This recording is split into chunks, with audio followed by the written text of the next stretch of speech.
ઉપરવાસમાં પડેલા ભારે વરસાદને પગલે દાંતીવાડા ડેમ છલોછલ ભરાઈ ગયો છે, જેના કારણે બનાસ નદીમાં પાણી છોડવામાં આવ્યું છે, જેથી આજે ડીસા તાલુકામાં બનાસ નદીનું પાણી પ્રવેશતા ધારાસભ્ય સહિત ખેડૂતોએ નદીને વધાવી લીધી હતી। બનાસકાંઠા જિલ્લામાં છેલ્લા ઘણા વર્ષોથી વરસાદનું પ્રમાણ ઘટતા તેની સીધી અસર ખેડૂતો પર જોવા મળી રહી હતી। ખાસ કરીને જે વરસાદનું પ્રમાણ ઘટ્યું હતું તેના કારણે પાણીની તંગી ઊભી થઈ હતી અને પાણીની તંગી સર્જાતા ખેડૂતોએ ખેતરોમાં વાવેતર કરવાનું હોય છે તેમાં ભારે સમસ્યા પણ સર્જાતી હતી।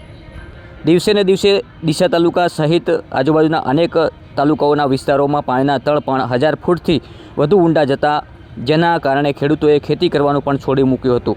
તો બીજી તરફ બનાસ નદી પર છેલ્લા ઘણા વર્ષોથી કોરી ધાકોર પડી હોવાના કારણે આજુબાજુના અનેક ગામોમાં પાણી વગર લોકો ભારે હાલાકી ભોગવી રહ્યા હતા, પરંતુ આ વર્ષે કુદરત જાણે બનાસવાસીઓ પર લહેર વરસાવી રહી હોય તેવું લાગી રહ્યું છે।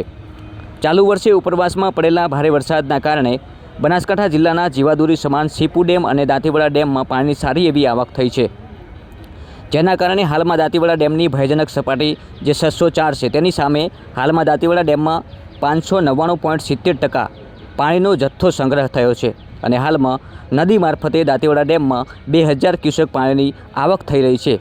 તેની સામે દાંતીવાડા ડેમમાંથી ગેટ ખોલી 2000 ક્યુસેક પાણી બનાસ નદીમાં છોડવામાં આવ્યું છે, જેથી આજે બનાસ નદીનું પાણી ડીસા તાલુકામાં પ્રવેશતા જ ખેડૂતોમાં ખુશીનો માહોલ સર્જાયો હતો। આજે બનાસ નદી બંને કાંઠે આવતા મોટી સંખ્યામાં ખેડૂતો બનાસ નદી પર પહોંચ્યા હતા અને આવનારું સમય ખેડૂતો માટે સુખદાયી નીવડે તે માટે બનાસ નદીના નીરને ખેડૂતોએ વધાવી લીધી હતી। આજે ડીસાના ધારાસભ્ય પ્રવીણ માળી દ્વારા પણ બનાસ નદીની પૂજા અર્ચના કરી ખેડૂતો માટે નદી આશીર્વાદ રૂપ સાબિત થાય તે માટે ભગવાનને પ્રાર્થના કરી હતી।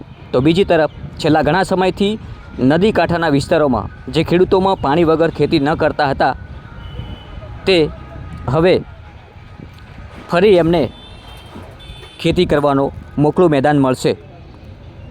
ઘણા સમયથી નદી કાંઠાના વિસ્તારોમાં જે ખેડૂતો પાણી વગર ખેતી ન હતા કરી શકતા તેવા ખેડૂતો આજે બનાસ નદીમાં પાણી આવતા જ વધાવી લીધી હતી અને આવનારા સમયમાં જે પાણીના તળ દિવસે ને દિવસે ઊંડા જઈ રહ્યા હતા તે બનાસ નદી વહેતા ઊંચા આવશે, જેથી ખેડૂતોને મોટો ફાયદો થશે।